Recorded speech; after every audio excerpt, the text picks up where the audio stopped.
Yeah, Neshek's probably looking at kind of a right-handed specialist might be an extreme way to put it, but the predominant task for him will be getting right-handed batters out, and that means we could see him in the seventh, we could see him in the eighth, we could see him in the sixth.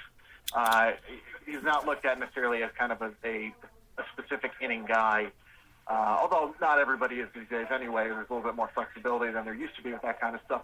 The belief is that with the foot healthy and a new season, that a guy like him who's been around a long time won't have a problem regaining his slider and regaining his control and his form. Sure. He lost his slider. He really doesn't have a good explanation for it.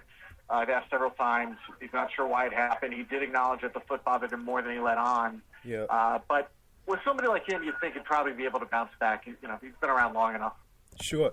Now you go to infield. Obviously, probably one of the best 1-2 punches up the middle in anywhere. I mean, one of my favorite players who could be obviously up for MVP this year if he doesn't fall into that sort of slump. But with Correa and Altuve, you know what you're going to get. You get, 5-tool players there. On the corners, however, it's a little questionable.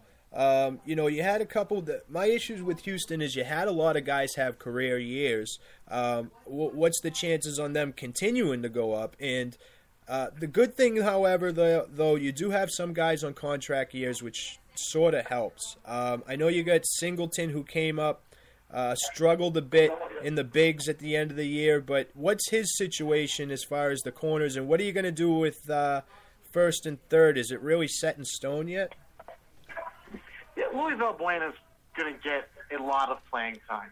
He had bad splits last year. He didn't do a good job against lefties. Right. In his career, he's handled them a little bit better. He was trying to pull the ball a lot. I actually talked about this morning. There's a feeling that if he gets off of that kick, that perhaps the ability against lefties will be better. At first base, Singleton is the favorite right now. Yeah. Being that he's the one who's been to the big leagues, he's making $2 million. He signed that contract for $10 million before he played a day in the big leagues. Yep. So if you had to bet, Singleton and Valbuena are your first and third baseman on an opening day. Marwin Gonzalez will see some time at third base. The question is, are they going to, assuming Singleton is there, do they carry a right-handed bat as well? Do they have a Matt Duffy, who's hit 3 home runs this spring? Do they have Tyler White, who I'm quite sure will be in the big league at some point this season if it's not right out of camp, who's hit at every level and is somebody they like a lot. So I think it's a question of whether Singleton or Singleton plus a righty, and Singleton would have to really bomb, I think, not to get the chance. But that could happen. You never know. Yeah.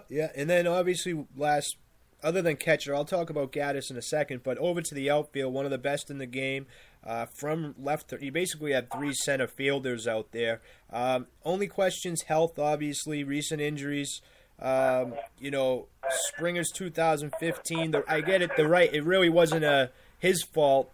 I believe he got hit by a pitch, right? That's how he hurt his arm. Yeah, right wrist fracture. Right. Yep. Okay. Obviously, I feel you're pretty deep there. Anybody, give me and it doesn't even have to be outfield, but give me someone under the radar to look out for this year that maybe can come in when one of these guys, which probably will happen, will get hurt. Yeah, there is a little bit of injury risk in that outfield, and if they're all healthy, they're fantastic. People should be looking at Carlos Gomez to some degree to see if he can bounce back to what he was the previous couple of years. Jake Marisnik had a great April last year. He's a great defender, and if he could kind of pick it up a little bit on offense and maybe show a little bit what he did in April and into May, that's a really good player, and he'll get some playing time as the fourth outfielder. Now, Preston Tucker's got a great bat. Love him. And if Evan Gaddis isn't ready on opening day, which there's a decent chance that he won't be. Doesn't mean he won't be ready soon after opening day, but he might still just need some at-bats. He could be healthy, but just, getting his timing down. Okay. Tucker's the kind of guy who could slot in at DH for a little bit. So he's somebody to remember is there. I would go with Tucker. Right. Now, Evan, are they going to basically try as hard as they can to keep Gaddis from playing behind the plate, maybe even against National League, unless if he's red hot, just sit him? Is that the deal at the present moment with him? So, Gaddis didn't catch it all last year, right? And that was an effort to save his health. They had Hank Conger as the backup catcher. But now they've re-entered catching into the picture for him as he heals up from this hernia surgery. I don't get the sense that he would be used heavily. Hello? Oh, I think we lost him. Hold on. Let's see. Sorry about that. You there? Hello? So, yeah, we were talking about Evan Gaddis. Just a little technical difficulties there. Let's see. Might as well just try calling him back, I guess, right? Let's try that. Oh, man. Wait a second. Sorry about that. I got to pull up his number again. Yeah, the Evan Gaddis thing, because they're so short on catcher, it is a thing, but, they obviously don't want to put him back there, but they do have some young guys. I know that, and that's what I wanted to get into with him to see if that's where they go with it. So we'll see that's where it is. See if we can... Hey, sorry about that. The service at Osceola County Stadium is kind of notoriously bad, so I apologize about that. You know what's funny? I talked to everyone around the league, and 9 out of 10 of them say, "Sorry, the service is terrible here, whether it's in Florida or in Arizona." It's funny to hear that, and Wi-Fi's terrible to find in half of these places too. So no big deal. Yeah, no big deal. But to just touch on Gaddis real quick, so basically, same as last year. But who's going to be the backup as far as catching wise? Is there? I know there's a couple guys that can be considered. Yeah, people there. Stassi's the one that makes sense. If it's not Stassi, then perhaps the door would open for Gaddis to be looked at as the backup catcher. But I think it's Stassi's job to lose, and if he really shows he can't handle it, then you'd probably see them go outside and get somebody. There'll always be a defensive catcher is available at the end of spring training. But the likelihood is Stassi, and he's just got to show he can handle pitching staff. Right. I mean, it's good to see Castro, although his offensive numbers have dropped, he's become a great caller of the game and a great defensive catcher, which is great to see with a young staff, which probably really needed it. I would assume he's a big leader in the clubhouse just by the way he sort of adapted his game, but who else is the leader in there besides them two? It's Carlos Correa's even become a leader at his age. He's become a very kind of vocal, charismatic guy. I think some of the veterans on the pitching staff, or just by virtue of their age, are leaders. But I don't know. There's not like one Craig Biggio type in there who kind of sets the tone for everybody going forward. It's a big kind of eclectic mix of people, and by and large, mostly younger guys. But you've got a pretty self-motivated team. Castro's been around a while, so you can kind of make an argument in different directions for different people. Altuve at times, despite his young age, somebody that you can see kind of carries respect. So the leadership, I would say, is spread around. Gotcha. All right.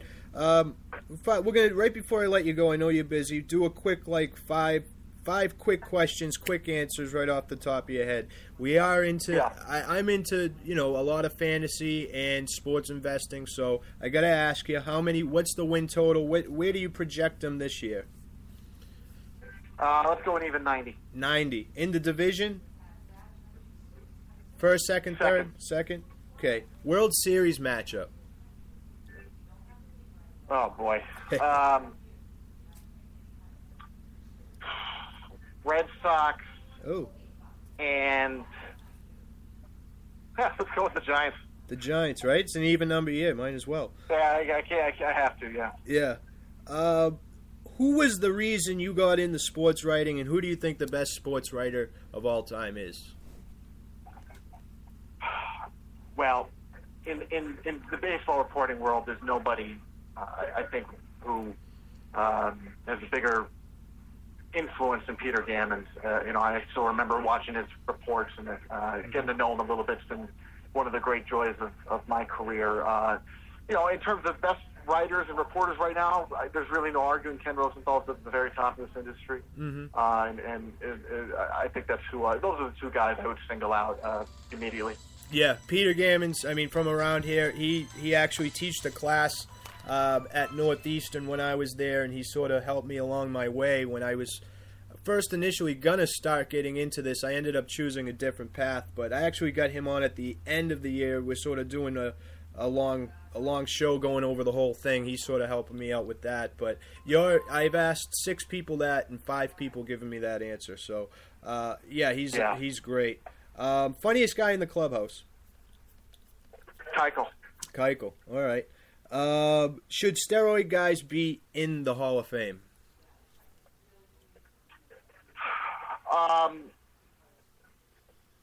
Do you have a vote? If I had to give you a single answer, it's tough. Yes, and that's because there's no way to fairly delineate. If there were a way to somehow separate everybody and know truthfully, I think I would have a different answer for you. It's not a comfortable yes, but I think it becomes unfair ultimately. Yep. And I do not begrudge anybody or think it's bad for anybody who takes a different line. I mean, the reason it's a vote is because if you wanted to have some other system outside of a vote, then opinions matter. Sure. That's why it's a vote. Sure. All right. Last one. Who wins the national championship in basketball? It's March. I got to ask. If you have it, you can answer no comment. It's fine. Well, it's not going to be my Binghamton Bearcats. No. I got no. I can't. That's fine. I haven't followed it closely enough. I'm not. I'd make myself look stupid. Don't worry about it. One question from a listener.